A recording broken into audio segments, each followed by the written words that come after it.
যারা ভিডিও দেখছেন, এই গাছটা নিচে কেন আছে জানেন? এটা একটা ঔষধি গাছ। আপনারা কি বলেন এটা সাজনে গাছ? আমি একবার খুলনায় ভিডিও করছিলাম, ওই ভিডিওটা আপনারা শেয়ার করছেন 1 লাখ মানুষের উপরে। সাজনে পাতা কেন খাবেন? এই যে সাজনে পাতা, এই যে কচি পাতাগুলা, এগুলোই আমরা খাইতে বলি। দেখেন এই পাতাগুলা আপনি উঠাবেন, উঠাইয়া এগুলো শুকাবেন, শুকানোর পরে গুঁড়া করে পাউডার করে রেখে দিবেন। আপনি প্রত্যেক দিনই সাজনে পাতা তরকারি, সবজি, ঝোল যেভাবে খেতে পারেন। কেন খাবেন?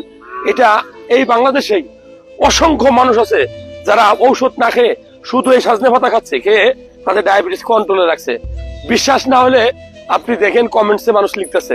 যারা ভিডিওটা দেখতেছেন, আমি বলবো এই সাজনে পাতা খালি কি কি পাবেন? Vitamin C, vitamin A, fibre, এগুলো তো পাবেনই।